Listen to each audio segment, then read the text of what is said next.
Hi there everyone, this is Laura Brown from Successful Spirits Summit and the Flagstaff Yoga Festival. I'm so happy you've joined me today for the first in what's actually a series of webcasts that we're running. The webcast series we're calling the Mapping Your Dream Telesummit series, and to me it really made sense to start off our series today with the Zen of Productivity. Focus and attract, the Zen of Productivity. Now, why this is so important for me to do first is this is really where I'm going to show you exactly how to draw the map to your dreams. So, of course, it's a very, very logical place to start. So, welcome. So some of you may be intrigued as to why we are actually calling this particular webcast the Zen of Productivity. And that's basically because in my life I've really found that having optimal productivity really elicits a very Zen-like state in my mind and in my life, in my work, in my play. Everything about my life feels way more Zen when my productivity is up to par, where it should be. These are some photos I took on a recent trip to the beach with my kids, and really and truly doing things like spending time with my children, beach vacations. Those are experiences that I have fairly often now that pull me into a very Zen-like state. But honestly, as we all know, having experiences like that show up in your life doesn't just randomly happen. You actually have to go make your lifestyle congruent with that of a lifestyle that you have those experiences within. So we're going to focus a little bit on how exactly to get control of your life so that you can have a more Zen-like life, because after all, that's sort of the whole goal for most people with getting their productivity in shape. Really what we're talking about when we are asking for a boost in our productivity levels is we're asking for a boost in the control we have over our lives to make the most amazing life possible that we can for ourselves and our loved ones. So I'm sharing with you a little bit here just to start off with just a few things that I've done in the last few months that really would not have been possible 5 years ago when my productivity was just not when my productivity just wasn't as able to serve me as it is today. So today, and these are just in the last 2 months, I've had so many experiences of just tapping in and enjoying my body, having experiences like I've just gotten into acro yoga, and that's been so fun. But actually having the time to have amazing experiences in my life like these is really due to the fact that I've been able to carve out time and resources to go make these experiences happen, right? So I've done trips where I've really taken care of my body. I've seen some fantastic, amazing places on the planet in the last few months. These are just all from the last few months of my life. And I've spent a ton of time with the people in my life that are really the most important to me as well. Number one there for me are my two children, Toby and Rhiannon, and you see a few pictures of me here with them. I've been able to free up so much of my time through using great productivity skills that I host a lot of their friends over at my house all the time. I get to be the mom now where people come and hang out.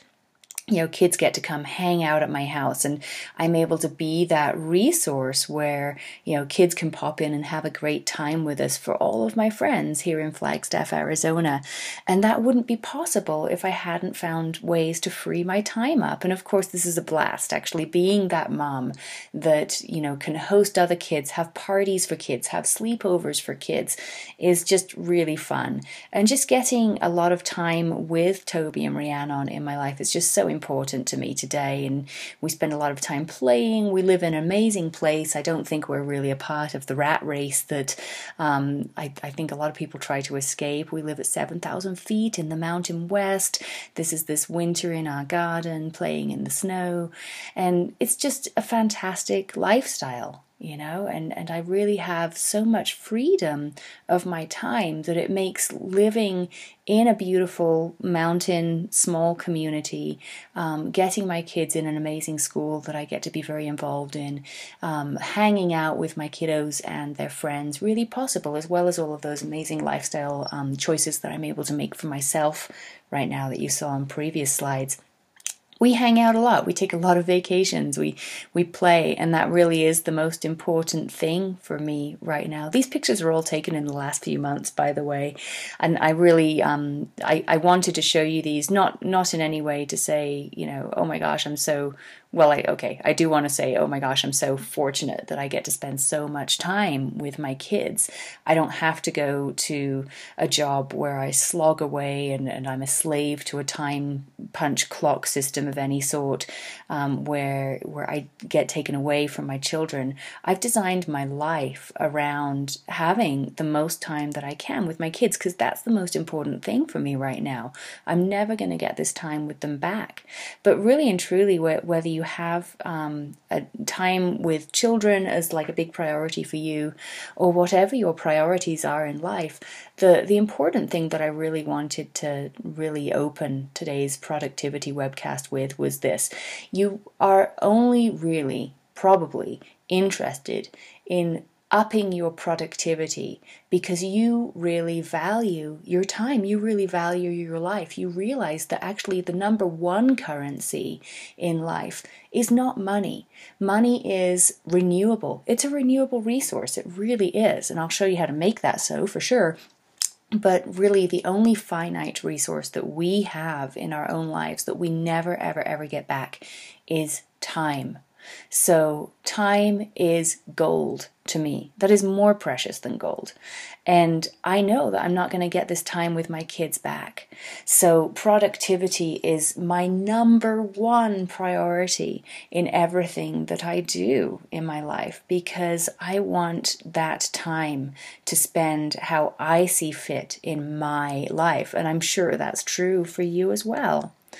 And it all really boils down to what really is important for you in your life. These little guys are the most important thing in my life for me right now, and that's what I prioritize. That's what I'm fighting for when I fight for my productivity. And I've got some amazing tools to show you today so that you can really start living your life and spending your time with whatever it is in your life that is the most important thing for you. What are you put here on the planet to do? What are you put here on the planet to accomplish? We'll get you some tools today to free you up so that you can spend a lot more time in control of what you do and what you choose to be here on this planet.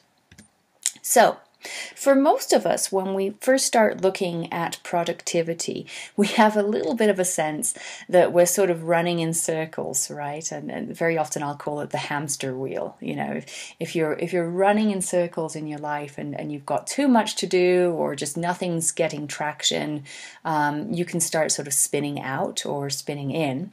And you really don't feel in charge of your life. Okay, so what we're really talking about here today in the productivity webcast is how to get off that hamster wheel and back in charge of your life's direction.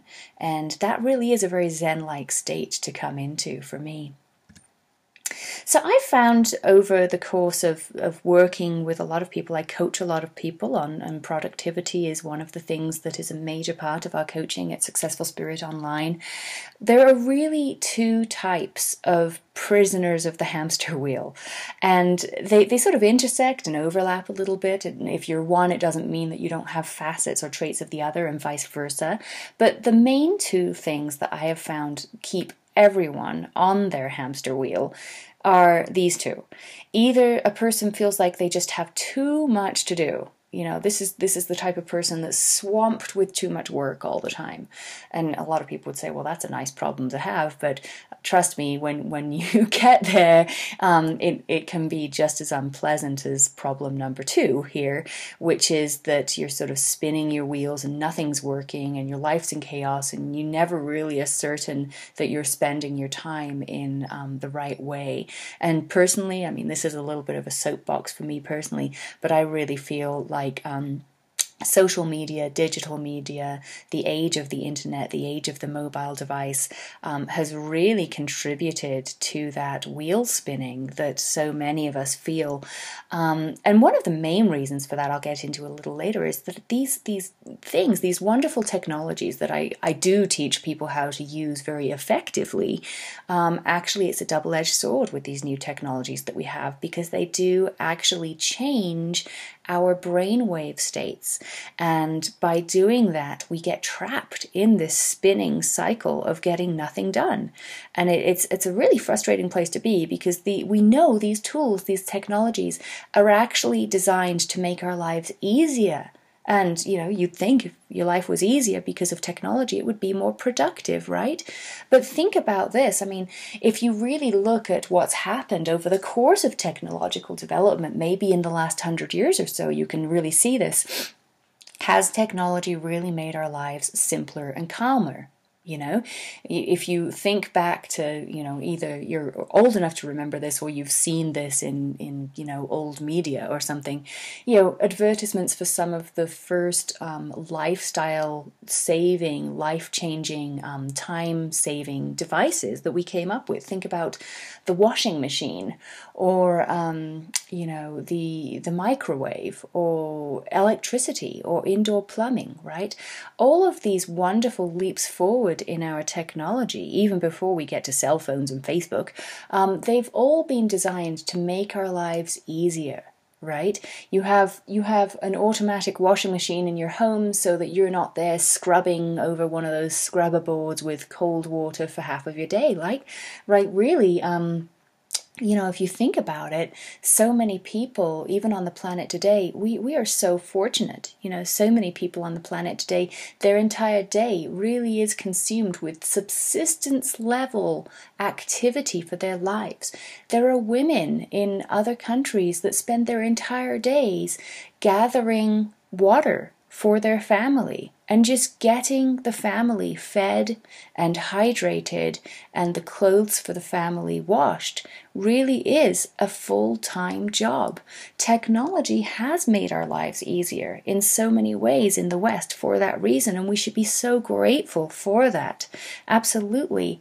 So why is it that even with everything that we have in the West to really serve us, to save our time, to really literally, as far as the rest of the planet is concerned, elevate our lifestyle to that of kings, why is it that we still feel overwhelmed, like we have too much to do, and we still feel completely and utterly trapped in time, like we don't have freedom of time, even with this technology? Right? Well, really and truly, those are the two types of hamster wheel prisoners, and we're going to address them both and find some solutions for both of them on this call today. So let's look at the person, first of all, who has too much to do. And I'm sure you've experienced this at least once in your life.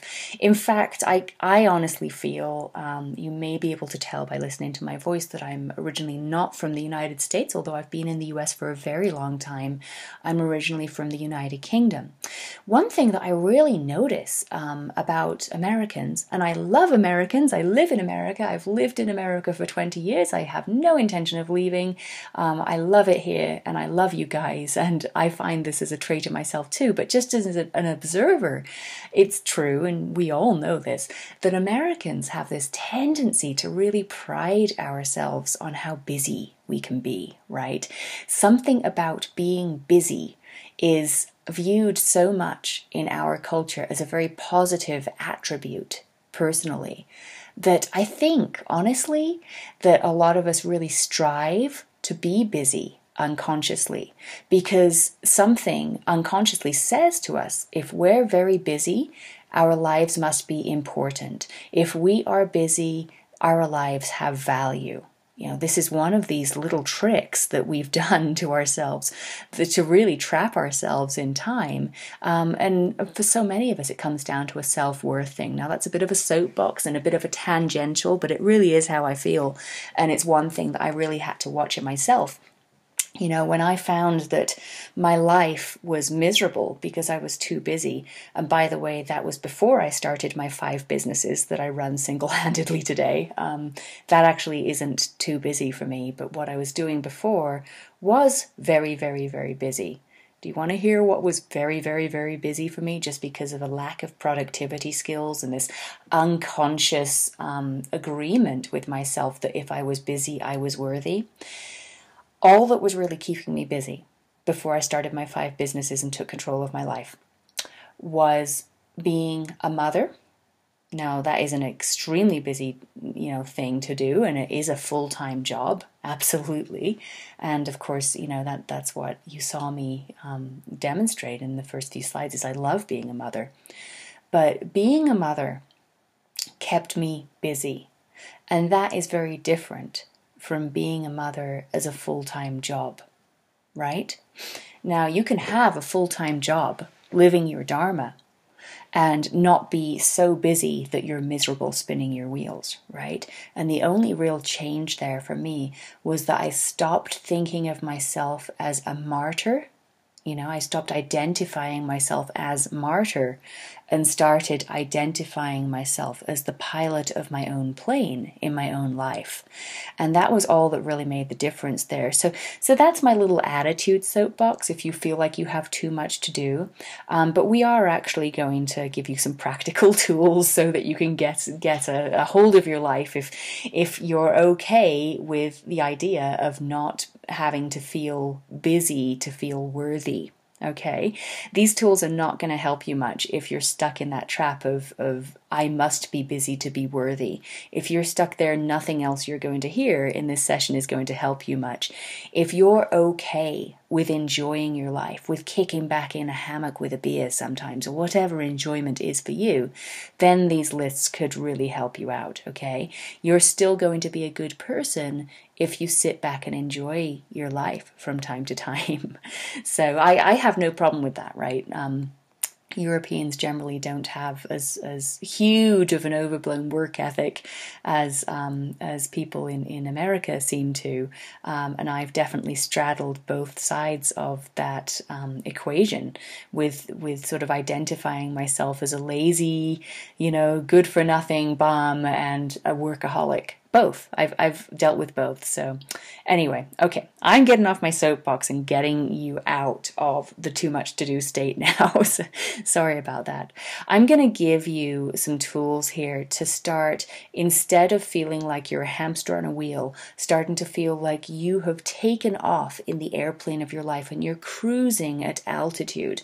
So, so many of us, if we take a plane flight, you feel like you have this relaxed state where you're looking down on the entire world, right? And you really are looking down on the entire world. You're looking down on the entire world of your life, metaphorically. And if you're cruising at altitude in your life, the day-to-day hamster wheel treadmill trench of having too much to do has stopped, and you've risen above that. And when you rise above that, you get a bigger perspective, okay? And that really is the first thing that we need to get you guys to in order to even know, really, what to go be productive about.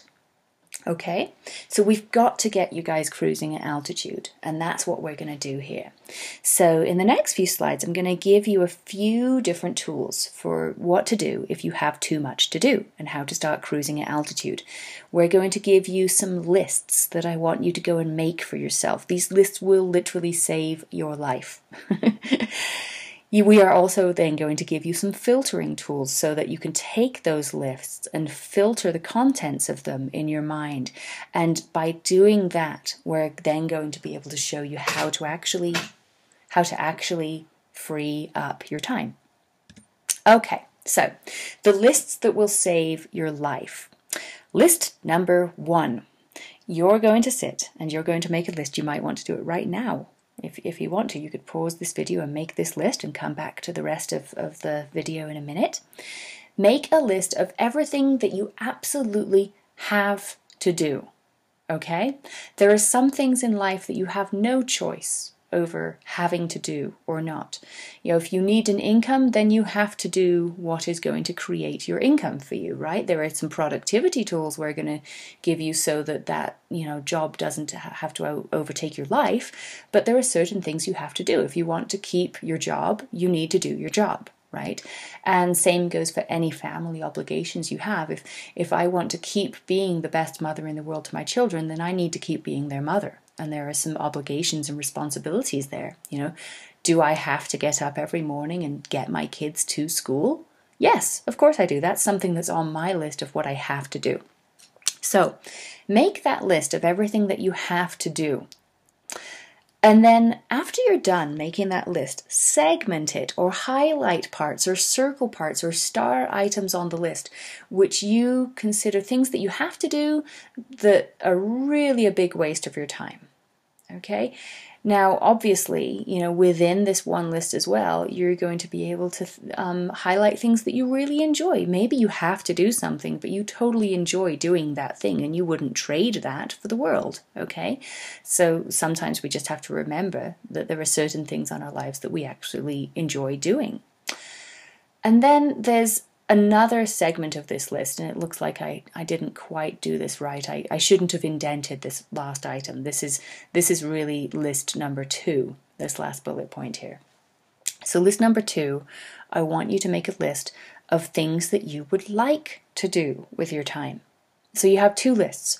One list of what you have to do with your time, and one list of what you would like to do with your time. That list of have to do with your time, you're going to divide into, or you're going to asterisk or star or highlight things on that list that you really feel in your heart of hearts are a big waste of your time and you really wish you didn't have to do those things. And then you're going to highlight other things on those lists that you actually enjoy doing. Okay? So those are the 2 lists that I want you to make. Now, once you have those lists, here's what you're going to do. You're going to find ways to separate items on the lists into sub-lists. Okay? Now this is just a tool so that you can then filter the contents of those lists. So I'm going to give you an example here. You don't have to separate the list in this way, but this is a really useful way for me to separate a list. When I find that I'm overwhelmed with things to do, sometimes it really is going back to the basics for me of, okay, well, what on that list of overwhelming obligations am I actually getting paid to do? Versus things that I consider obligations that I'm not getting paid to do. Now, does this mean that you should stop doing everything that you're not paid to do? No, absolutely not. In fact, I'm going to give you a tool that might end up negating that completely and giving you exactly the opposite tack on that. But just for ease's sake, you might want to start separating that list of things you have to do into categories that really help you clearly define what it is that is really, really, really essential on that list that gets done and what does not need to be done. Now, does it mean that, everything that you're getting paid to do, you need to keep doing?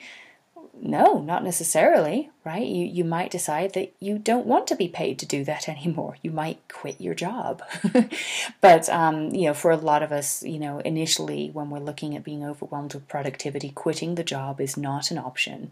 So separate your list into paid versus unpaid obligations. Okay. Now, why this is important.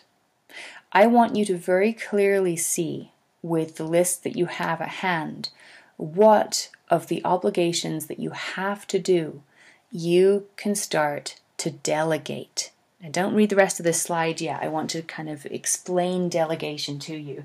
In fact, I'm sorry that I put so much on this slide. If you want to close your eyes and just focus on the message of delegation here for a moment, I want to explain it to you and have you step out of overwhelm into getting a clear picture of what I mean by delegation will save your life.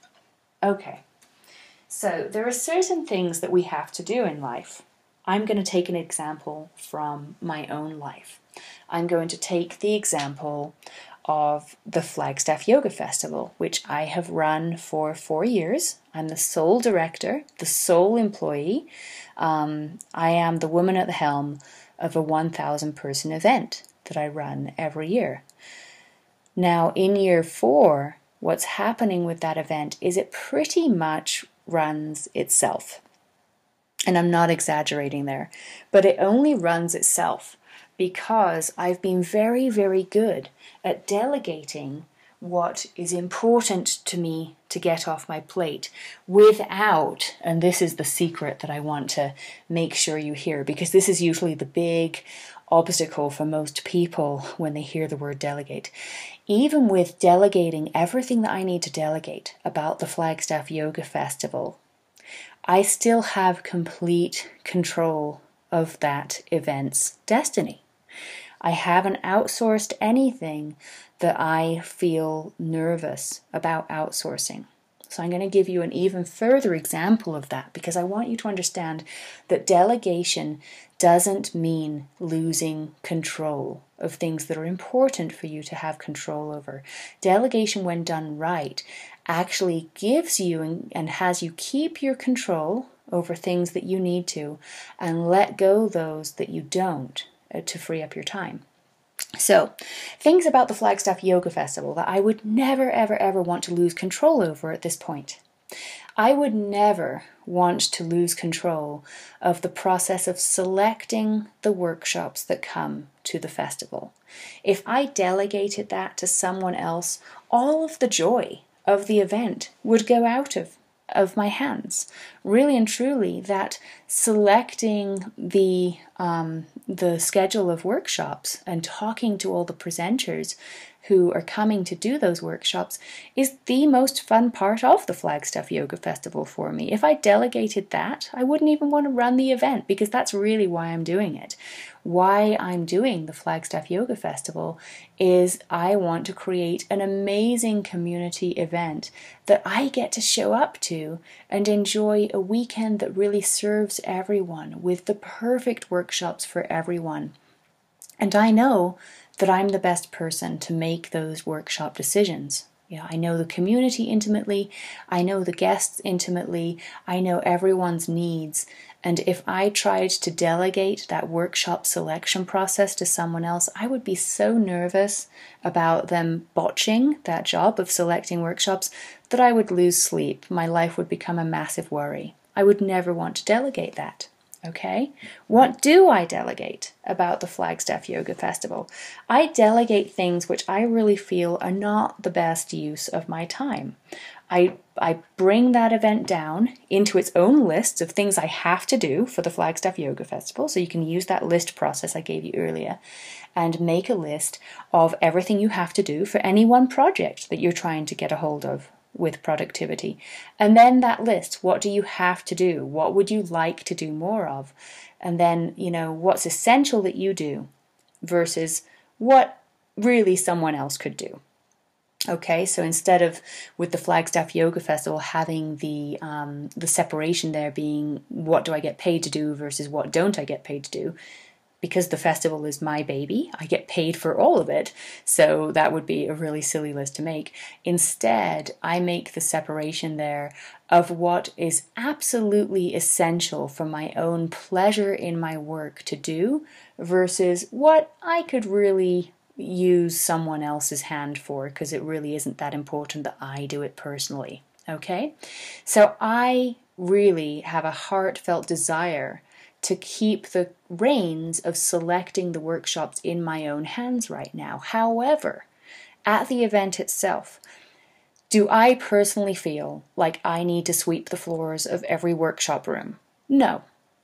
Do I personally feel like I need to be there staffing the ticket sale booth? No.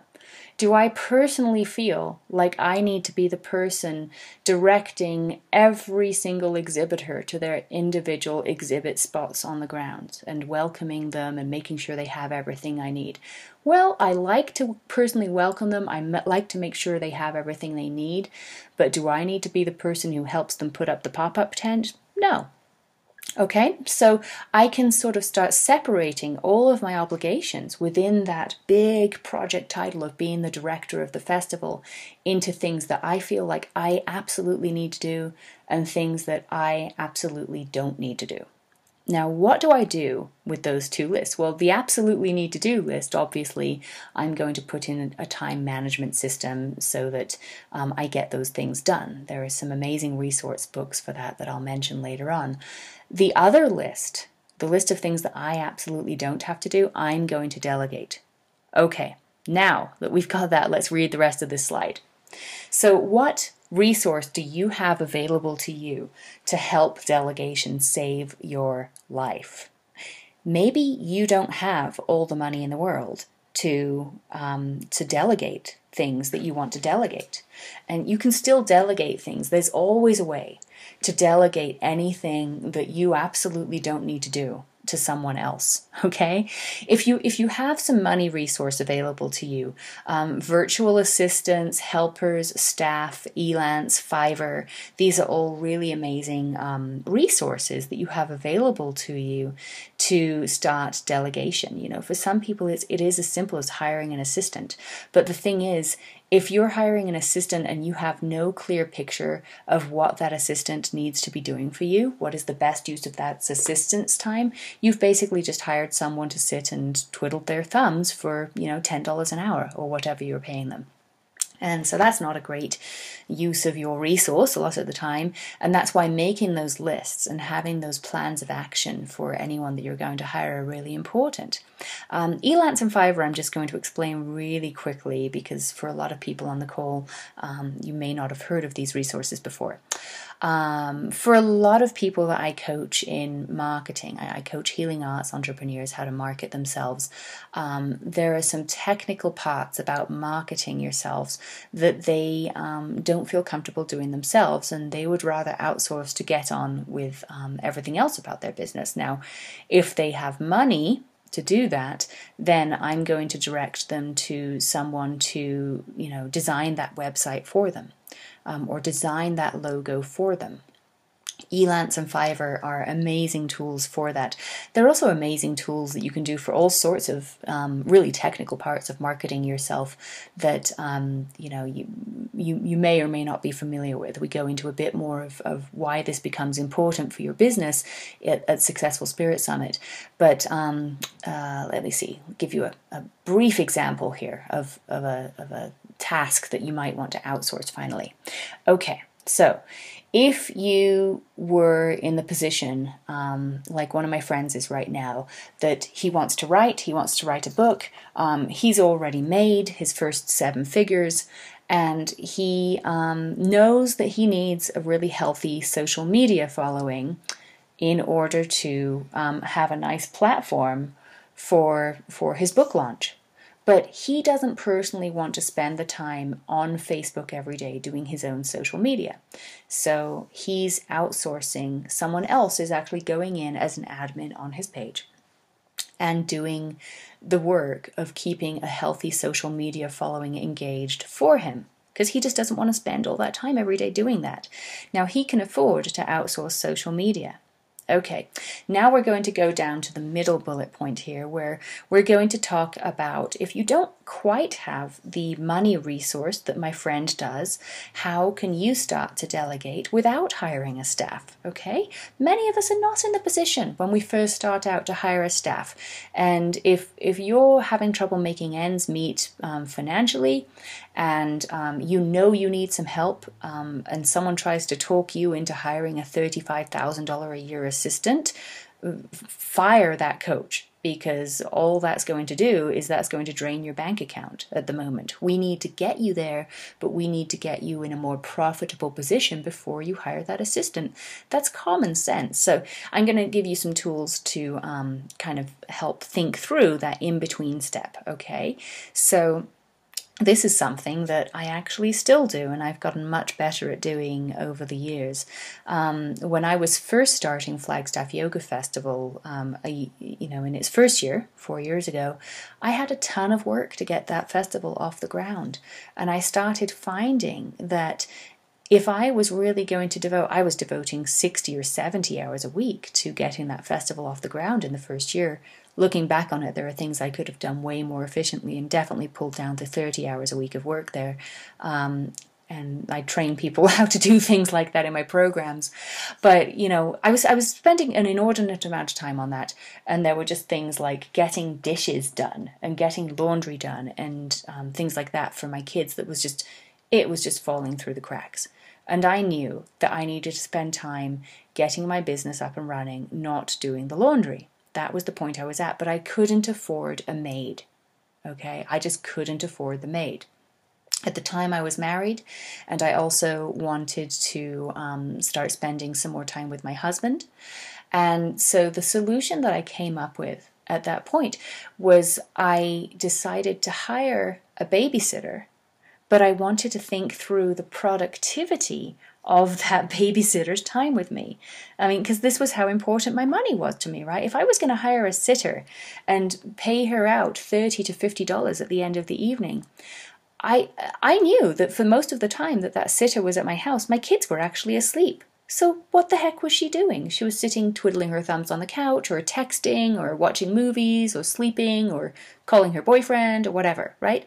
On my clock. On my, precious $30, which really was precious, right? So I decided to try to find a sitter that really didn't mind doing some work after the kids went to sleep. And I just the light bulb went on. I'm like, I'm already paying for this service. I just need to find someone who's willing to work, and that will be a much more productive use of my $30. So I found a sitter, and the agreement I had with her was that once the kids went to bed, she did my laundry. She did the loads of laundry, she put them in the dryer, and she folded them and put them away. Now, I ended up going out for an amazing evening every week, and when I got home from my evening, all of my laundry for the entire week for the entire household was folded and put away. This girl was amazing, and I paid her $50 to do an entire week's worth of laundry and have a night out in the town. That was a really good use of my time. And you can do things like that. If you're finding that you really, really, really want to spend some time launching a business, but you're at the stage where when you get home from your day job, you really, really, really need to be doing the laundry and the dishes or sweeping the floor. And it really is that stage of like, you can either keep your house clean or you can start a new business. And you're not going to be able to do both, right? There are many ways of getting those tasks in your house done without spending a small fortune. Mother's helpers are wonderful. I have a 12-year-old girl in my life right now who comes over about once a week and helps me with dishes just for like an hour. But she does it several times a week. So instead of doing the dishes, I get a little more time just to make a few more phone calls, even after my kids are home from school, because she'll sort of, she'll kind of fill in there for me while I'm in the house. And that costs me $10 twice a week. So, that sort of thing is a lifesaver when you have some delegation to do. And then there's the $0 bullet point here. And this is one that I think is really important for a lot of us. Because a lot of us, I think, are struggling to even, justify the minimal expense of delegating some part of our business. So let me give you some really good examples of zero cost delegation that I have used and friends have used. The first year at the yoga festival, this is a 1,000 person event, I had volunteers staff the doors of all of the workshop rooms just to check that everyone entering that room had a ticket and just to check that every presenter in every workshop was happy. And if the presenter needed something, the heat turned up or down, more water in the room, a yoga mat positioned in a certain way for a certain guest, or they needed a plug for their stereo or whatever, that volunteer ran around and just kept that one presenter happy. Now I had about 8 or 9 presenters for every slot, so I had 8 or 9 volunteers for every workshop slot during the festival. and they weren't paid. I did a trade with those volunteers. So volunteers came and they worked a day at the festival, and I gave them the other 2 days at the festival for free, for attendance. And I found there are so many people out there that wanted the service of the festival, which, essentially didn't cost me anything to give them. If they helped, we did a work trade. That was easy enough to do. In my present business with Successful Spirit, I found that I have some people in my life who will help me with things like staffing tables at the event, or even filming my event or whatever. And I found people that didn't even want a paid gig. They were so elated and over the moon just to be able to come to my event and experience Successful Spirit Summit and experience the training of Successful Spirit Summit if they could do me a favor back. So I had about 2 select work trade experiences every time I ran that event, and essentially that was volunteer work. You can think of it that way. Amazing other example from outside of my life. This is the smartest example I've ever seen of interns being used in a business. So I come from the world of events. I've done a lot of training with other event organizers, and I have a gentleman who's a collaborator and a peer with me in one of my high-end mastermind groups that I belong to, who was running a series of 10 events over the course of 3 years. Each one of the events was massive, way bigger than my yoga festival. And he needed national and regional sponsorship for each of those events. Now, as many of you know, seeking sponsorship for an event is quite the task. You have to call up the sponsors, the prospective sponsors that you want to sponsor your event. You need to get to know them. You get to write proposals for them. You get to, really work hard and have a really, amazingly involved conversation with each prospective sponsor. And a lot of those sponsors won't even end up sponsoring you, right? I remember when I tried in the second year of the festival to gain sponsorship, really worked hard at gaining sponsorship. I took 2 months of my life every day, full time, every day, calling, seeking sponsors, writing proposals for sponsors. Guess what? At the end of that 2-month period, I didn't have one single sponsorship to show for my 2 months of work. Okay? That wasn't a very good use of my time, obviously. And my friend realized that could possibly happen, and he had all of the other parts of the events that he was running to manage. He had 10 of them. I only had 1. Right? And there was absolutely no way that he as one man was going to be able to do that. But he couldn't afford to hire a staff and have someone as a sponsorship coordinator and not have any guarantee that any sponsorship money would actually come of that. So here's what he did, and this was a really, really clever use of this. He went and sought out interns at the local university. He went to the business department of his local university, and he got interns, and he got them and said, look, I'm going to give you experience in seeking sponsorship, and you get the chance of having this be a paid gig. So they get to put in, experience on their resume. They get a chance of having it be a paid gig. If they actually scored a sponsorship for him, he paid them, I think, 10 or 20% of that sponsorship that they brought in for his event. So in that way, he actually managed to get a lot of his work done, delegated, so he could undertake a massive project, a life-changing project, by using interns. And I thought that was just an incredible use of time and energy and resources, a very creative use of getting some delegation done when he himself didn't actually have the funds for it. And he actually did a lot of good there for the interns because they got the job experience that they wanted. That's what internships usually are. So that's another way that you can delegate without having any financial resources at your disposal. My favorite way, actually, and this is something that I've coached so many friends in, if they started spinning their wheels, oh my gosh, I can't do anything, I'm overwhelmed, my house is a mess, and my kids are starving, and I really want to launch this business, but I'm so tired, right? If they can just clear one evening of their week once a month to get together all of the stuff they have in their house, which is cluttering up their life, it's cluttering up their mind, it's cluttering up their energy, and get that stuff into a garage sale, if they can just muster the energy to do that, guess what?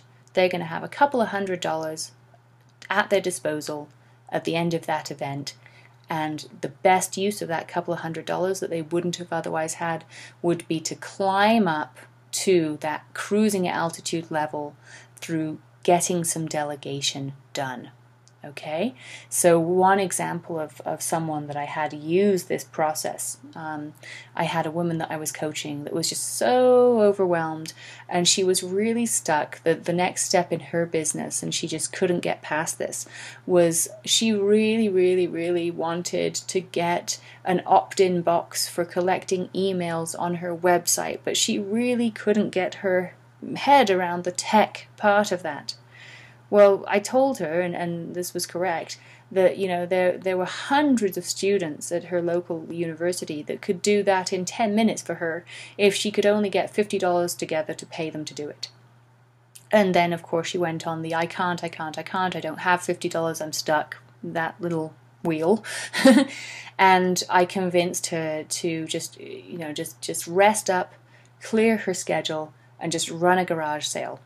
She made $250 at the garage sale, and she put it all into hired help. She got an amazing banner and logo and opt-in box done on her website for under $250, and she was off and running. She got over that hurdle and on to the next phase of her business, which was much more enjoyable for her, and then she actually got some traction and some success.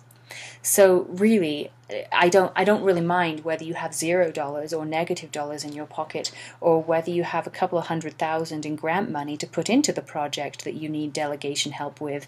There are ways at whatever stage of the game you're at to start delegating some of the tasks that are keeping you in that hamster wheel, so that you can get up to that altitude level for your business. And anyone says that there's not a way to delegate something in their business really isn't looking hard enough. I'm sorry, but that really is the case, and you know it as well as I do. So let's move on. And to the last, this is the last little, this is the objection that I do hear that a lot of people feel like isn't really answered by the delegation step. If you are about to say something like this, I'm swamped with work, and I need to do it all. There's nothing I can delegate. I need to do it all. Well, first of all, I need to revisit step 1 with you with the lists and then segmenting the lists.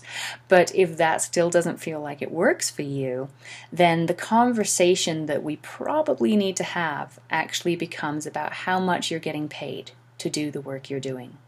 Okay, and this would happen with someone who basically said, I swamped, I love this work, I have to do this work, I can't outsource this work, I have to do it all.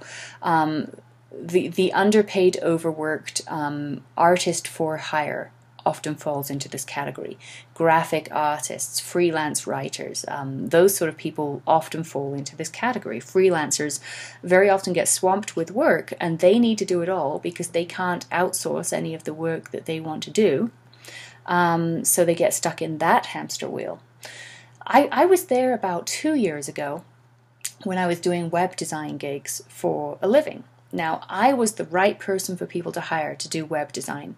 And I was a pretty good designer at that time. I'm a better designer today.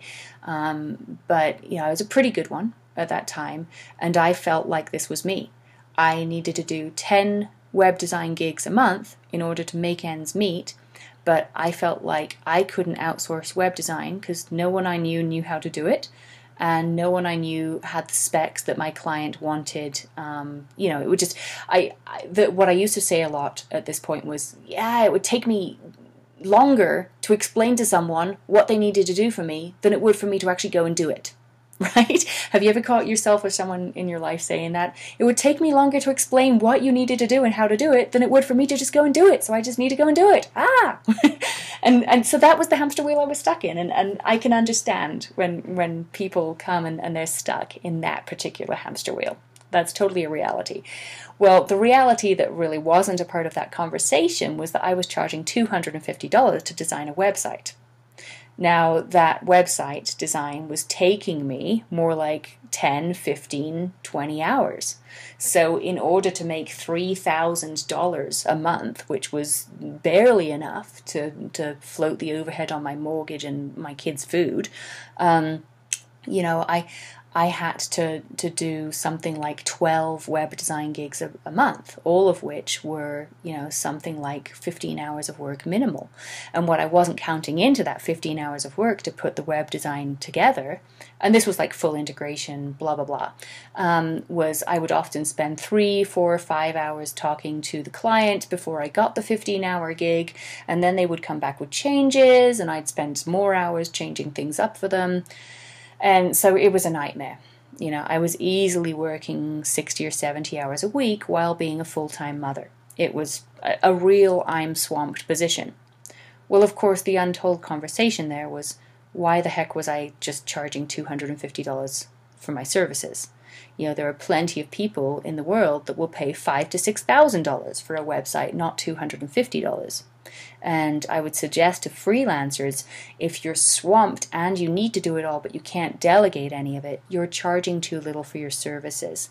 Then the conversation becomes, well, how do I find clients who will actually pay me what I'm worth? Nobody I know will pay more than $250 for a website, Laura. What am I going to do? Then the conversation becomes, we need to find you your ideal market of people who will pay you for what you're worth. And they are out there. They do exist, I promise. And I have some tools that I can show you in later trainings on how to find those people. Because you're worth more than that. If you're swamped with too much work and you need to do it all, then you need to be valuing what you're doing more and starting to charge more. So we need to find you the right people to be your ideal customers. And you need to fire the customers you have if they're not paying you enough. Okay, now, we're now going on, let me go back here for a minute to, okay, so we dealt with the too much to do person. Remember the second person here, the nothing is working and I'm spinning my wheels person? Let's have a look at that person really quickly here. Okay, for the wheel spinner who nothing sticks for. This is the type of person that really isn't getting paid to do much, doesn't have a lucrative project on their back that they need to figure out who's going to volunteer to do what, who's going to intern to do what the hired VA is going to do, the assistant's going to do, and what they really need to be spending their time doing. This person, the wheel spinner, doesn't have any large project like that going for them that's actually worth anything financially. They're spending a lot of their time wheel spinning in a sense of they're in an information gathering frenzy usually. And usually what causes the information gathering frenzy is literally a chemical addiction in the brain to the tools we use to receive information. In other words, I know a lot of people in internet marketing, for instance, who get the idea that internet marketing is kind of a cool thing and there's the potential there in internet marketing to really save their lives, get them the lifestyle they want, and then they get sucked into subscribing to every how to internet market list in the world, and they get caught up tweeting and Facebooking and connecting with, you know, someone told them to gain 5,000 friends on Twitter or whatever friends are called on Twitter, followers, and they spend their entire time doing that, but they actually haven't seen any financial gain from that. But the actual task of seeking followers on Twitter or engaging in social media, which was probably a good idea to a certain extent, actually fires a couple of responses in the brain chemically just by engaging with that media, engaging with the pixelated screen, engaging with clicking. You're actually training your brain when you do that over and over and over to what?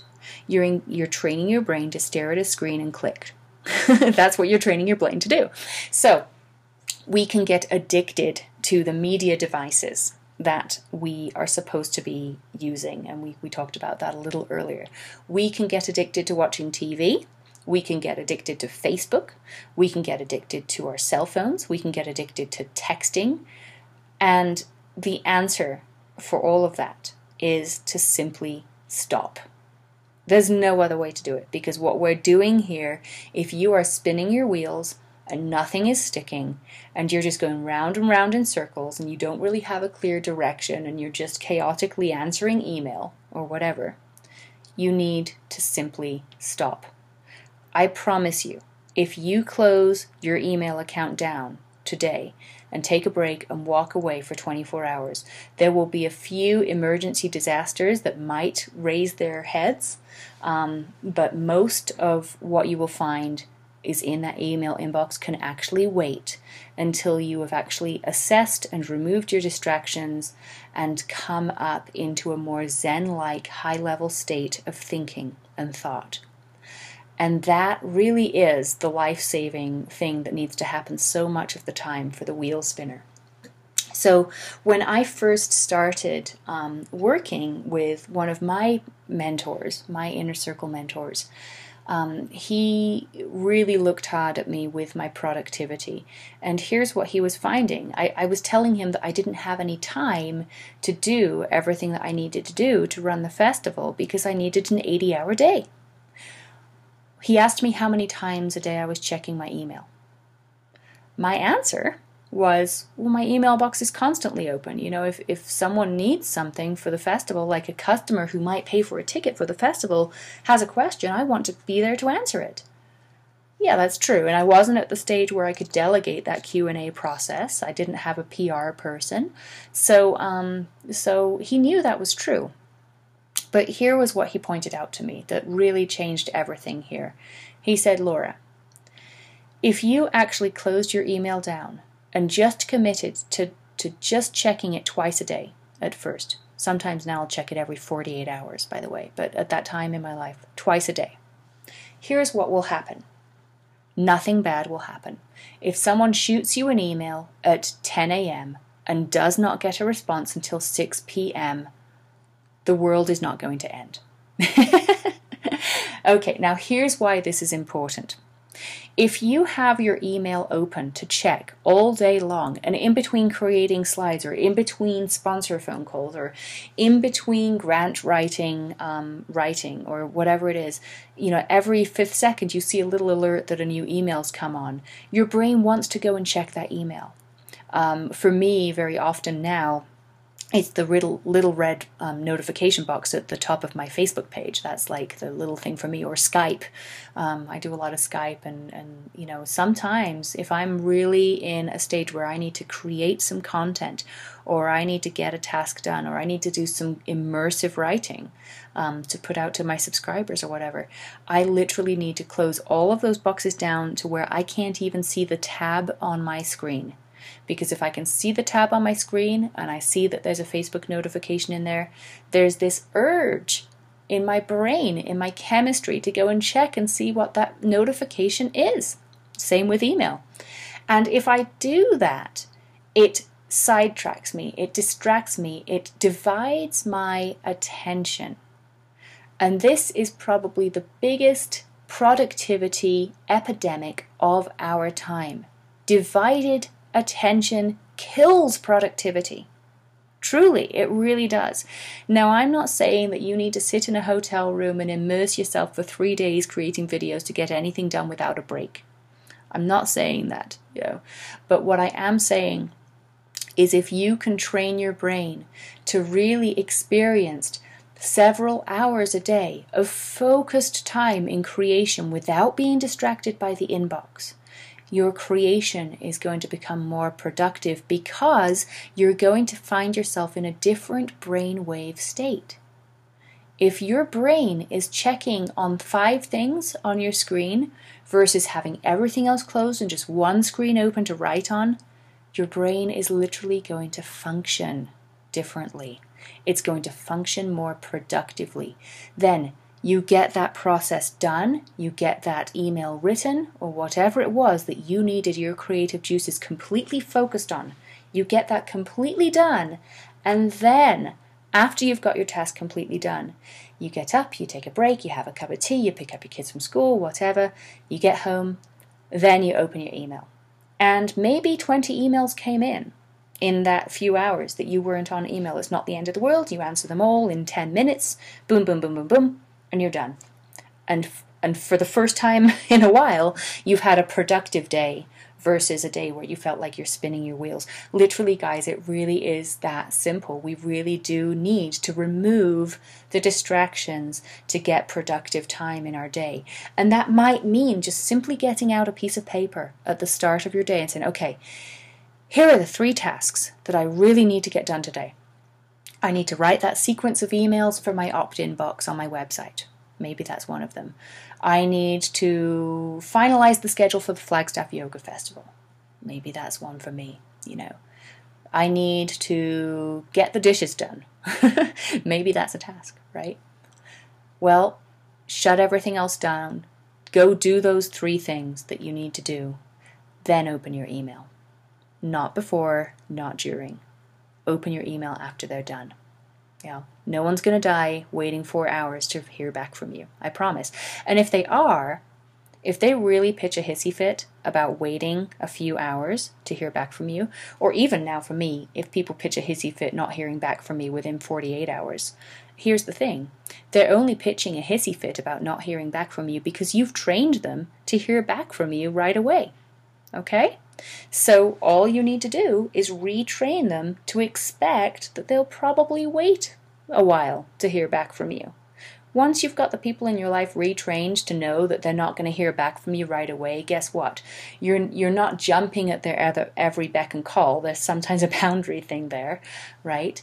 And they will figure out their own problem solutions before you even get to them. That's another nice thing that happens. So very often, for instance, if I'm dealing with a customer at Flagstaff Yoga Festival, I'll sometimes get emails in saying things like, oh, hi, well, I just wanted to know if the restorative yoga class was okay for beginners. And they just shot me an email to ask that. 4 hours go by, 5 hours go by, and then I open my email and I find the email in there. Guess what? I find another email sent 15 minutes later saying, oh, never mind, I clicked on the thing there on the website and I found the description of the class that you already had listed for me, and it said that it was suitable for beginners. Thanks so much. Sorry to trouble you. Goodbye. So in 15 minutes after actually shooting that email off for me, they went and found their own solution and then emailed me back to say they were okay now. This kind of thing happens all the time for me, and it used to really eat up so much of my time because if I addressed that email when it first came in and answered their question for me, I would take 5 minutes or so answering my question. But if I had 20 of those a day, that was a couple of hours, right? And they figure out these solutions on their own. In a lot of ways, you're training people to use systems you've already set up for them. You're training them to be more self-sufficient, and that is a good thing. It ends up saving you a tremendous amount of time. Okay, so if you find that you're a person who really is addicted to something like social media, and you really have no purpose for being on social media other than to make yourself feel good, there's no financial gain there, there's no purpose, there's no productivity plan, and you switch Facebook off for 6 hours. That might feel a little uncomfortable at first. Allow yourself to sit in that discomfort just for a few hours. This is nothing short of an addiction that we're dealing with here culturally, okay? You need to sit in discomfort for a while to clear an addiction, okay? We all know that. All right, so here's the thing. If we are in a state of being addicted to something that isn't good for us, like checking email, we get that urge to check email, or the urge to check Facebook notifications, or the urge to just sit like a zombie in front of our Twitter feed or whatever. We're in a state of negative trance, really. We're being entranced by the media in front of us. There's an amazing, very dated book now called Amusing Ourselves to Death by Neil Postman, and it addresses this so nicely. But really and truly, negative trance is something that I would call passive flow.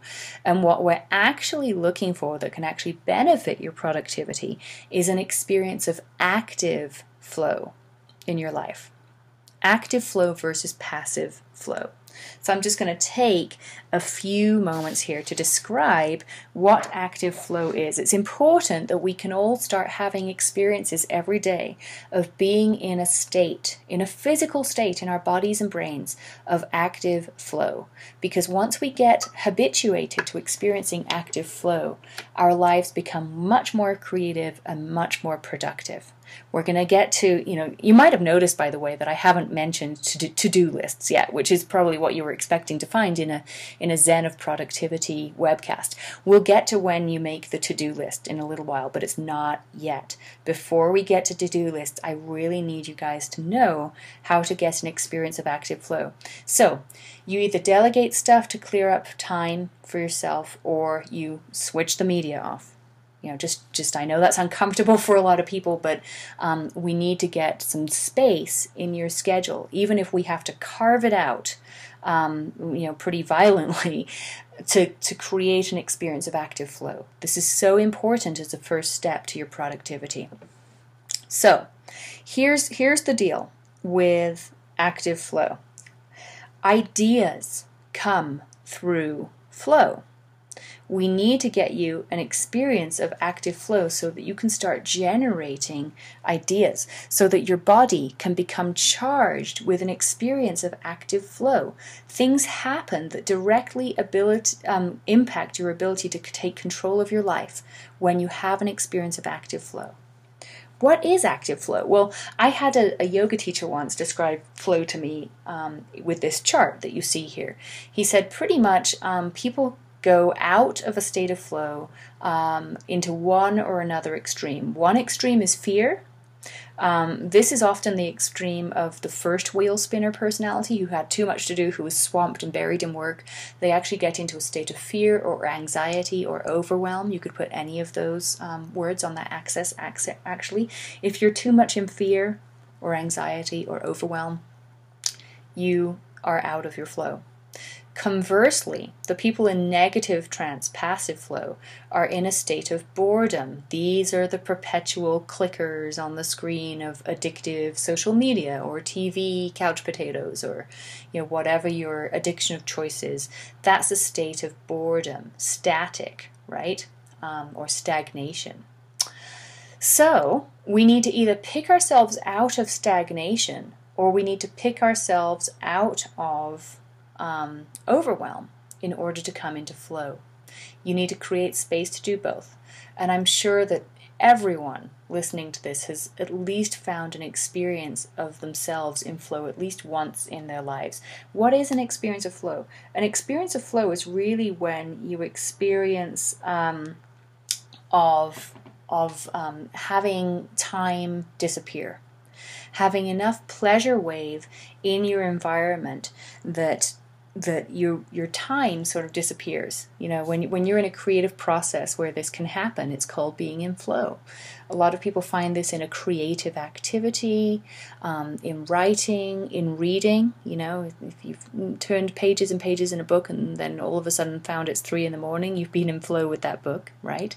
But a creative flow is something that you're actually engaged in. Maybe a tennis game or a golf game or a yoga class where you're an active participant. Or, and this is really the holy grail for me, being in flow in creative process of my business.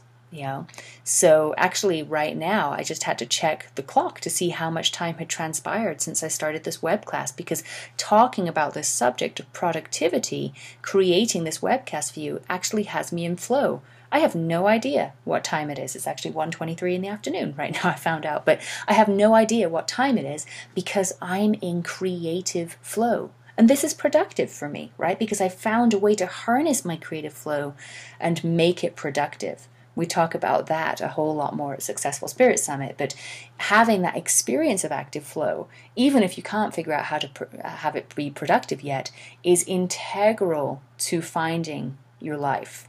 It really is, because without active flow, you're a passive participant in your own life instead of an active creative force in your own life, which is what you want to be, right? So, okay, with active flow, when you find an experience of active flow, so you can write that on your takeaway to-do list from this webcast, find experience of active flow, carve time for them in your lives, make time for them in your lives, whether you have to delegate or just switch stuff off or leave people stomping to get your experience of active flow, you need to have that experience and you need to have it consistently in your life. With active flow in your life, two things begin to happen. When you have enough creative flow in your life, whether it's going on a hike or drawing or taking photographs or whatever it is, engaged active flow, you just naturally start getting flashes of inspiration and genius, not necessarily during the creative flow process, but because that flow process rewires your brain to be an active participant in your life, it actually opens channels energetically in your body and your mind so that flashes of inspiration and genius can actually come in. This is how you get your genius business ideas. If you haven't had a genius business idea in a while, it's probably because you haven't been taking enough time to be in active flow. When you're in active flow a lot, the ideas just happen because you've trained yourself to be a creator, so creation comes in, okay? Another thing happens. When you get into this prime state of active flow, you also get into a state where you can receive your map for your dream life. And this is why I wanted to give you this webcast first before the rest of our Mapping the Dream series. Okay, so now that we've got that, because most of you have at least pulled out of the hamster wheels enough at this point in the webcast, even just by viewing this webcast, it's probably pulled you out of your hamster wheels enough that you can at least at this point have an experience of envisioning yourselves getting to the start line of creating the rest of your life. We're going to discuss for you what happens when you get that map. Okay, so vision plus how equals the question. What the heck does that mean? Here's the thing. When you get into a state of active flow, you get inspiration, or you can go to a conference and get given the big picture of what can happen in a business, in a creative process, whatever you're at the conference for. You either get handed the map or the map comes in as inspiration for you and you see it. That's your vision. Sometimes, like if we're talking about your entire life or your entire business, the vision is basically a vision. You don't often get visions unless you're a real technical person of how to do something, but you get visions of the state you want to end up in, right? So this is where vision boarding comes in handy, and you know, we've heard a lot about that in recent years. So maybe you get this vision of being able to work 1 hour a day from wherever you want in the world and then get to chill out with your kids and your family and your friends and your creative projects for the rest of the day. And your entire life feels completely in control and completely yours to do what you want with. Your life feels like a gift and you're working 1 hour a day from wherever you want in the world. Maybe that's your vision. You know, maybe you didn't even have that vision when you were stuck in the hamster wheel because you weren't even open to it. But when you get off that hamster wheel, you're like, that's what I want. That's what I'm striving for. Whatever that vision is for you. So we've got vision. And then we need to figure out how to get you to that vision. Maybe your vision is to raise $20,000 to get a generator to orphans in an orphanage in Africa. Maybe that's the vision. Then we've got to figure out how to get them there. Okay, so vision plus how equals the question. When you have a vision and you have a question, the question usually is about how to gain that vision. What I am going to invite you guys to do, and this is the process always for getting the map to where you want to go and how you want to get there in your life. I invite you to form a question like this. Next time you get a vision that comes out of your creative flow processes or just being able to step back and take a bigger picture of your life, here's the thing. I want you to go ahead and create a question in this formula for yourself and ask yourself this right before you go to sleep. The question's usually going to take this form. How can I accomplish whatever it is that your vision is? That's what you put in that blank. How can I accomplish this vision? How can I accomplish getting a generator to kids in Africa? How can I accomplish 1 hour of work a day on a beach? How can I accomplish happy, engaged children that I spend time with? How can I accomplish an amazing relationship? Whatever that is, while experiencing this feeling state. Okay? So, how do I do it, and how am I going to feel while I'm doing it? That's important because there are many, many ways that you could get a $20,000 generator to orphans in Africa, right? You could work your tail off at Burger King for the next 10 years, but that's probably not what you want to experience while getting what you want to do accomplished. So vision plus how is great, but you want to also incorporate into this question while doing this. So, how can I accomplish my first 6-figure year while having free time every day to do yoga? How can I accomplish 6 figures of income a year while doing only what I am here on the planet to do? Okay, here's another example question that I've written on this page for you. How can I do what I was put on the planet to do while having the lifestyle that I love and enjoy? This is actually a question that we ask and workshop around a lot at Successful Spirit Summit, and I hear this a lot from my clients, variations on this question. I know I'm here to be this amazing Reiki master or whatever it is, but how do I do that without being completely poor with one client a day for $30 a session who cancels? How can I earn 6 figures a year being a Reiki master? I get questions like that a lot at Successful Spirit Summit, and essentially all of those types of questions boil down to how can I do what I was put on the planet to do while having a lifestyle that I love and enjoy. But you can customize your own question to ask yourself at night by following that formula above. Vision plus how equals the question. So you can write that down, and anything that you want to accomplish in your life, you plug into a question like this. Okay, and you can either take questions like this to conferences like Successful Spirit Summit.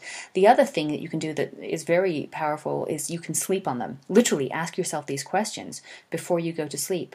Your unconscious mind will figure out the answers for them while you sleep. Seriously. So those are the maps. But here's the mistake that everyone makes with productivity. They usually make their to-do lists before they have their map. Okay, so they make their to-do lists without having a direction. They make their to-do lists while they're in chaos. How do you get your map? You get that question answered that we just asked. Okay, once you have a question, then the answer to the question is what? The answer to the question is your map. Okay, you don't make to-do lists until you have your map. Otherwise, you're just making to-do lists to create and generate more chaos in your life. We don't want to do that. All right, so what this essentially boils down to is if you can actually spend some time pulling out to create the map of where you want to go in your life, what you want to play with in your life, here's the difference for you. You end up not being a behind bars like orphaned child from your own life, and you end up actually being this playful, joyous, exuberant, energetic player and creative force in your own life that you were born to be. Okay? If you can start phrasing your questions and creating your map to answer those questions rather than creating your to-do list before you have your map, this really is the difference. But we need to find ways to get you that map so that you have an opportunity to be this creative, childlike, playful force in your own life. This is what you were born to be. This is your natural state. And this is what life is all about. This is what productivity is all about. Productivity is worthless if it makes you feel like the picture on top here. Productivity is freedom if it makes you feel like the little child on the bottom on the beach here. Okay? So here's what we're going to do. We're going to find ways now to find your map. You've got some tools from this webcast to find your map that you can go back on. I'll review them here for you, okay? Here's really how to find your map. You've got some delegation tools and all of that good stuff I gave you earlier. You can review that too. But what I really invite you to do is to start thinking of your life like you were that little child on the beach, just wondering what it is that you're going to play with today. Your life is valuable. You don't get time in your life back, okay? Life really is a lot like vacation, okay? For a lot of us. So let me just explain this. So vacation is a time in all of our lives where for once we usually value our time. We know that that vacation is going to come to an end. We know that our time is limited on that vacation. So we really plan our time wisely. You know, we can sometimes even have strategy sessions about how to plan our vacation with the concierge at the hotel that we're at, okay? So this is really important because if you like the idea of living your life like a vacation, you're kind of on the right track, because it's true of your life too. You don't have unlimited time in your life, just like you don't have unlimited time on a vacation. So why do we treat our lives longer, why do we treat our lives differently than we treat a vacation? Both have limited time to get the most exuberant, wonderful, freeing experience we can, really, out of our time here. And our time is extremely limited. Okay? If you went on your vacation and you spent your entire time on your vacation doing laundry and cleaning your bed and, surfing the internet in your hotel room rather than kayaking on the beach or going sailing or playing or relaxing, your vacation would be wasted, right? Well, the same is true of your life. You need to make time in your life for your own creative play. You need to make time in your life to plan how you want to spend your life. If you don't do that, you're losing time that you will never, ever, ever get back. A certain point in the hotel, in your vacation in the morning, you would stop doing laundry and go to the beach or go to the poolside bar. Otherwise, your vacation would be completely wasted. Your life is your vacation. There's no difference between the attitude that you have on your vacation and the correct attitude to have on your life. Now, I'm not saying that you're just going to play all day every day for your entire life. I'm not saying that, but I'm saying that you value your time on your vacation is also supposed to be true for your life. You're supposed to value your time in your life, and you can really start valuing your time in your entire life in a very, very similar manner to that which you do on your vacation. You plan out your day for a vacation. You wake up, you decide what you're going to do today, maybe with the help of a concierge or an events coordinator, and then you go and do it. Maybe you spend a little bit of time sorting clothes out or doing laundry, but it certainly doesn't take up your entire day. You go and actually get out there and do what you were supposed to be doing. At a certain point, even if the laundry pile is still not done on your vacation, you say, okay, well, that's all I have time for today because I really need to go kayaking now. Just like that in your business, at a certain time, you have to go, okay, well, that's all the email I have time for. It's 10:30. I've got to go create my seminar now. And you go do it, But you only get to live that way if you've made the plan to go do it, if you've found your map, right? So here's what I'm going to give you.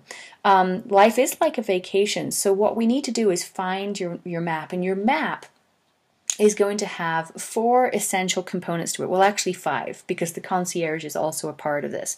Just like you were on vacation and you could sometimes go talk to the concierge to decide what the best thing to do with your time is. Maybe you go to Maui and you want to go do a trip on the road to Hana, and you go talk to the concierge about the best way to get there, how much time it's going to take, food, resources, the best beaches to stop at, that kind of a thing, right? If you just ventured out your hotel door and put your thumb out for a taxi, you might have a completely different experience of getting to Hana than you would if you just went and spent some time talking to someone who really knew the best ways to get there, okay? And so, the concierge is sort of like that on your vacation. In your life, sometimes you need to step up into a strategy session with a mentor, or you need to take some time and do some trainings like this webcast to really get a good idea, a good grasp on what it is that are going to really serve you as the best ways to get what you are wanting to get out of your day or out of your life. Now, after you're done with that, strategy part, that finding your map, really and truly everything that you want to go do on that map, you're going to have 4 main components that you need to do. And I've done these slightly with the vacation analogy here. So you've got your laundry. Everyone has laundry to do. And by laundry, I mean that metaphorically. There are certain components of your day where you just have to do things. Chopping wood, carrying water, okay? Answering email, doing your job, picking up your kids from school, whatever the laundry of your life is, that's always going to be there. But just like on a vacation, where after a while, you step away from the laundry pile and you go on the kayak trip anyway, because it's leaving and you've only got today to do it. At a certain point in your day, every day, you need to step away from the laundry and get on with the other 3 steps that really are key to having a productive, freeing life. Okay, so laundry, and then you step away from the laundry at a certain point. That's key. Automation. This is everything that used to be laundry that now gets automated for you. So whether this is delegation, and I discussed some delegative tools earlier, or whether this is something more technology based, it's still kind of a good idea to spend some time every day automating something that used to be laundry. So last year at the festival, I automated the role of volunteer coordinator by actually hiring a volunteer coordinator. So instead of spending 5 hours out of every day at the festival coordinating my volunteers, who then oversaw everything else, I hired a coordinator to go coordinate them. I spent 2 hours at the beginning of the festival training her up, and then I had the rest of the festival to go and actually do the workshops that I'd worked so hard to put together all year. So that was a form of automation. Another form of automation, as an example for you, every day I spend some time automating a part of my business. I talk about how to do this at Successful Spirit Summit a little more, but to give a beginner's example, if you put a website up for your business, and you have an SEO strategy, a search engine optimization strategy for your business, where you want to start ranking in certain search results so that people automatically find your website without you having to shout out to the world about your website existing all the time. Wouldn't it be nice if people just found your website and went there, and your website gained opt-ins to an email list for you, or sold product for you, or whatever you want your website to do? Well, every day then, if that's a goal, rather than spending your time in laundry mode, shouting on social media over and over and over and over again about your website and how people should go there and read this new blog post that you did or whatever, you hire a social media person to put those blasts out for you, or you spend a little time every day developing out a few little steps of your SEO strategy to slowly start building your rankings, so that as your year progresses, more and more people just organically find your website on their own. Okay, there are some good examples of automation.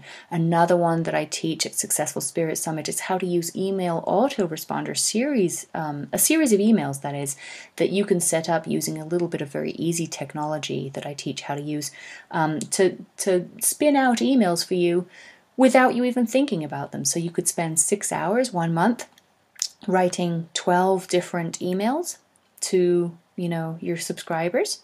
And then we can put those on an autoresponder series for you and fix it and forget it for the rest of the year. So maybe on the 5th day of every month, the system that you're using automatically just puts that email out to your subscriber base, keeping that list of email contacts warm for you without you having to think about it again.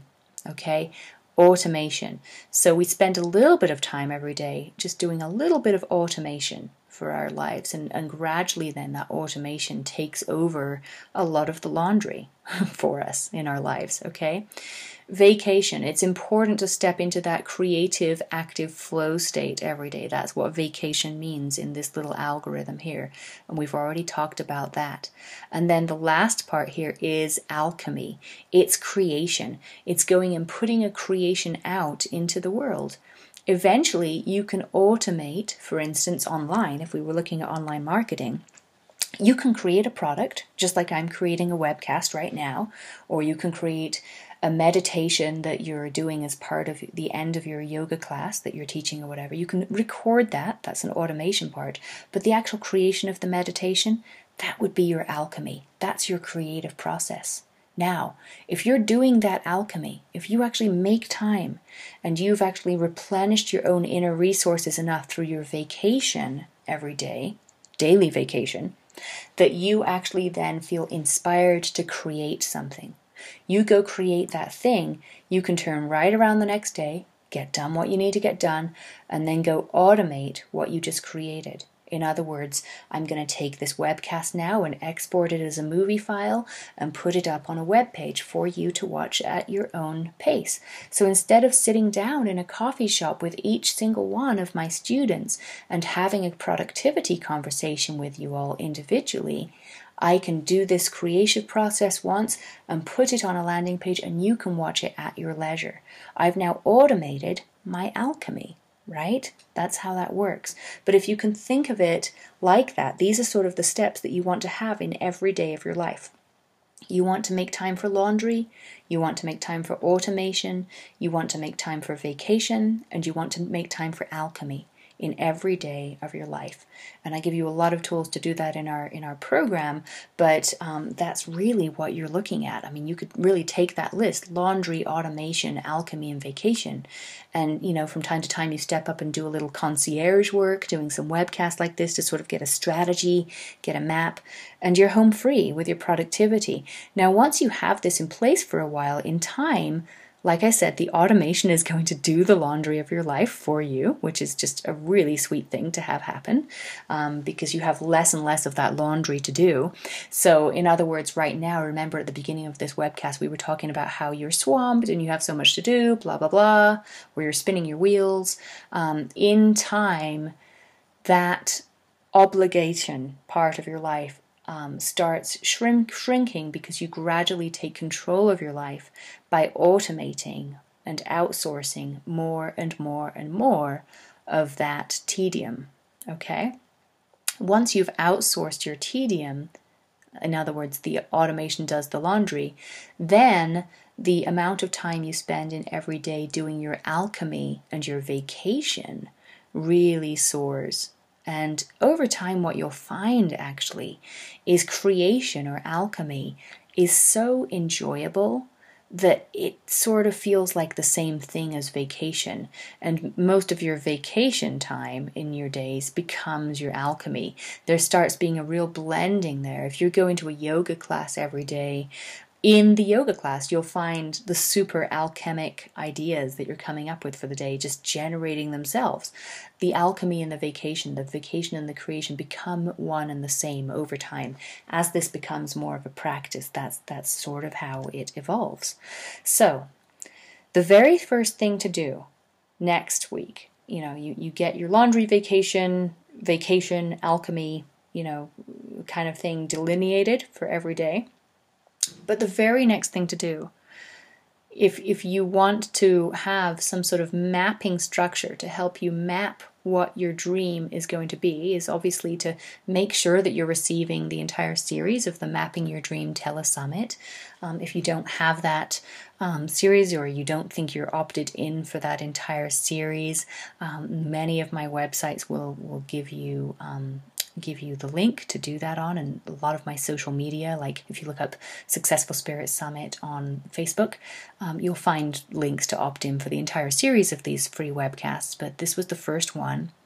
And we talked a lot in this first webcast about the idea of being in a hotel on vacation and that concierge in the hotel helping you out, okay?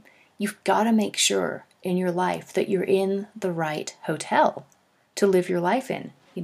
If you've spent $5,000 getting your entire family to Maui, and then you choose to pull out a sleeping bag on the busiest street right next to the airport, are you going to enjoy your time in Maui very much? No. You want to make sure that you're in a really enjoyable place in order to spend your time in Maui. All right. Well, just like that, you've chosen to be on this planet. You've chosen this life that you're living. So your best thing, your best bet right now is to make sure that you're in the right hotel for your life. In other words, you want to surround yourself with the people, the information, the inspiration, and the energy that you need to really start planning the vacation of your life or your lifetime accordingly. If you're surrounded with other wheel spinners in your life, is there much of a chance that you're going to find the right concierge and the right map to guide you to do the right things in your life? Or is there even a chance, if you're surrounded by wheel spinners in your life, which many of us are, I am sometimes, and I have to watch that, is there really much of a chance that you're going to even have inspiration strike to show you what your alchemy for the day is going to be? No, you need to get in the right hotel for the vacation of your life. And that basically means surrounding yourself with the right people and the right trainings to inspire you to really start getting you on the right path. So, there are things that I'm doing in my business today, in my life and my career and my dharma today that I didn't know were even possibilities 4 years ago because I wasn't in the right hotel yet. As soon as I started showing up at the right trainings and the right events and hanging out with the right people, I noticed what was happening around me. I noticed what business models the people around me were using to leverage their own businesses. I was in the right hotel, and that really counts above all else for what your success in this life is going to be. You are who you hang around. So, that being said, and because I know that it's kind of tough to hang around a lot of the right people, especially if you don't know the right people, it's kind of tough to absorb the right information if you don't know what information you need to absorb or where to find it. Okay? I know this because I've taught healing arts entrepreneurs how to market themselves in their own businesses and to really start living their own life, to start doing the yoga vacations on the beach in Costa Rica for a living instead of just trying to find the pennies to scrape together to do that as sort of the side project of their lives. That's my business, that's my career, that's what I make a living doing now. So I'm inviting you to join us in our Healing Arts entrepreneurial community. The reason for this is if you join this community, it's really pretty much the hotel that you need to skyrocket yourself into the right hotel, the right environment to grow your business in. You need the right hotel in order to do this. So we have a package for you today. And it's an amazing package. It includes tickets on, coming up here, we have May 5th and 6th of 2012 in Phoenix for the next Successful Spirit Summit. The Successful Spirit Summit is a 2-day event where I spend about 8 or 9 hours every day with you personally, training you up on everything you need to know to launch your healing arts career into the world of information marketing, website marketing, automation, all of that automation stuff I was talking about earlier, meeting the right people to leverage your business, getting the right events underway, just really doing whatever you want to do in your own healing arts business. This summit is the map for healing arts entrepreneurs today. We spend 18 immersive hours revealing the entirely new universe of information marketing for healing arts entrepreneurs for you. You'll be in a room with other healing arts entrepreneurs, so you'll be in really good company. You'll do some really good networking at the event. But that event is coming up on May 5th and 6th. There's obviously a lot to share about marketing for healing arts entrepreneurs, and I'd love to have a chance to share that with you, and I'd love you to join us. So this package that I've got put together for you includes 2 tickets to Successful Spirit Summit. And by the way, if you can't make it on May 5th and 6th, there's another summit in October that you'll be able to make it to. It also includes a full immersive Successful Spirit Summit online program. Now, the online program of Successful Spirit Summit includes a series of marketing resources for the healing arts entrepreneurs that are online, a lot like this video you're seeing with me today, only this is kind of an overview training. Of course, it's very valuable, but there's a lot of questions that this training spurred, and we've got a lot of them answered in our online training. We have dozens and dozens of hours of online trainings for you in the Successful Spirit Online membership site. And as a participant in this program, you get a membership to Successful Spirit Online. And there are dozens of hours of videos on there that you can access to go over every step of developing your healing arts career.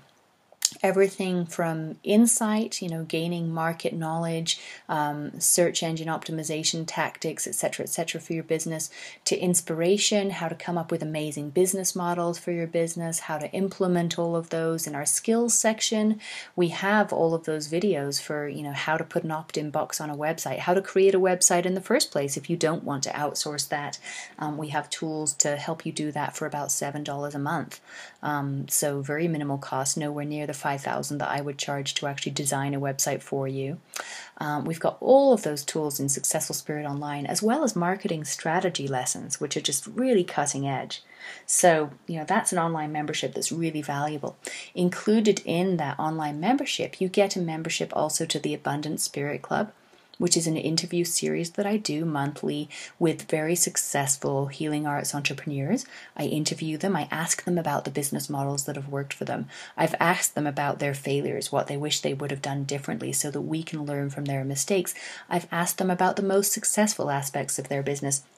We kind of just pick their brains on their business model, how they got where they were going, and how it worked for them, and how we can replicate that. So the Abundant Spirit Club is an amazingly valuable interview resource for you that you get along with this package.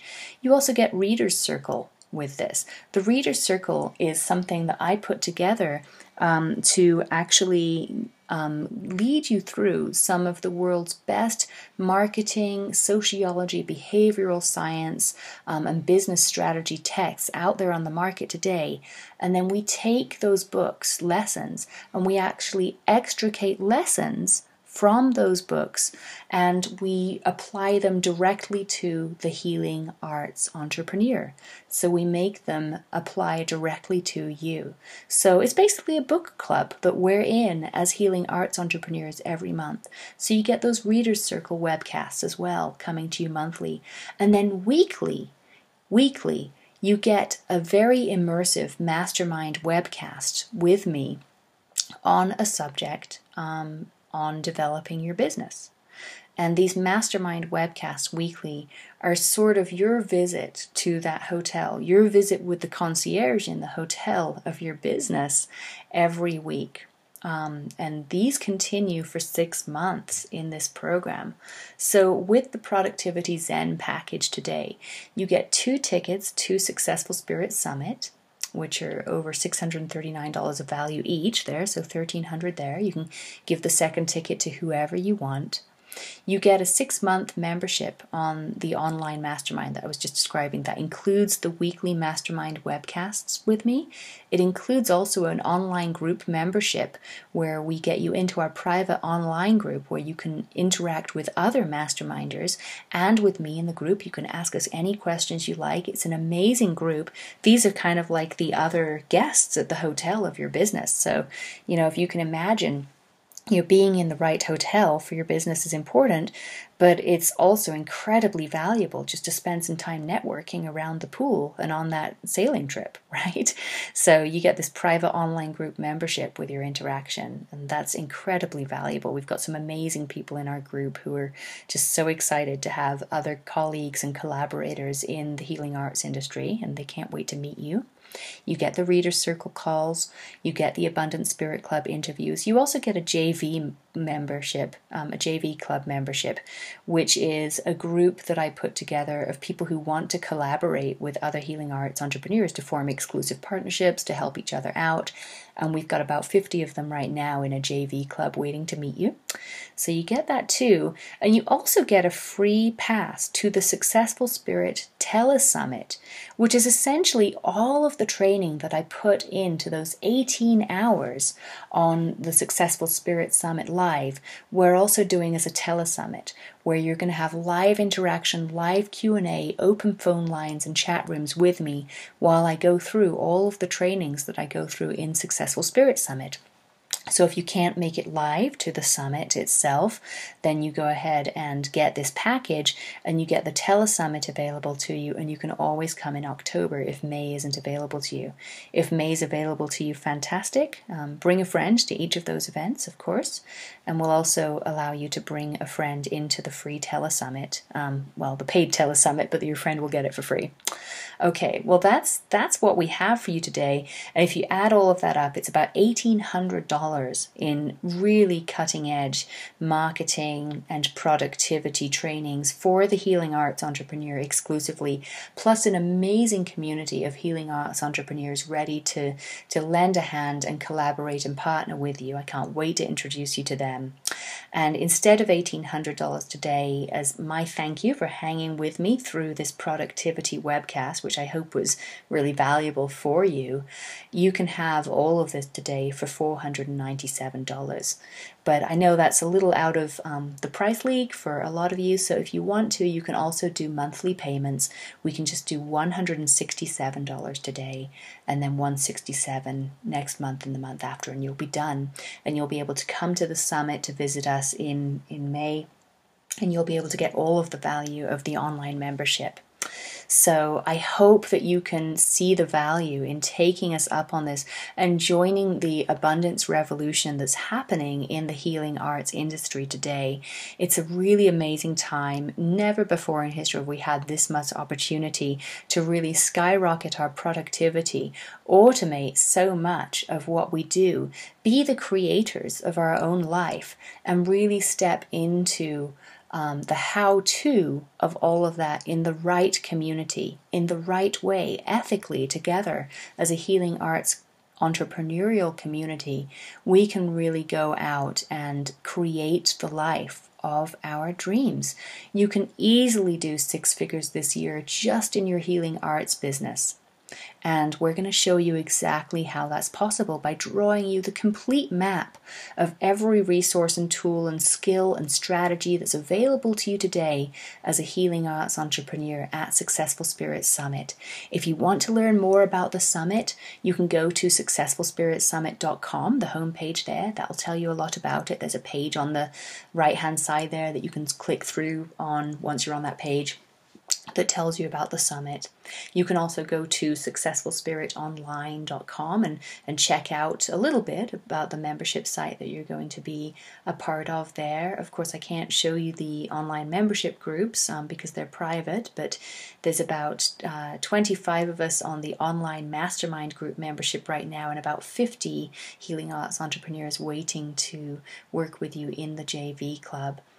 We've got some amazing Reader's Circle books coming up for you in the book club, some amazing interviews with you with some 6-figure earners in entrepreneurial endeavors in the healing arts. I can't wait to share those with you too. So I hope you join us. I hope you've had a wonderful time with us here on the Productivity Zen call today, and wishing you a productive, masterful year, being your own creator of your own ideal, divinely inspired life. Many, many blessings to you. I hope to see you soon at Successful Spirit Summit. Namaste.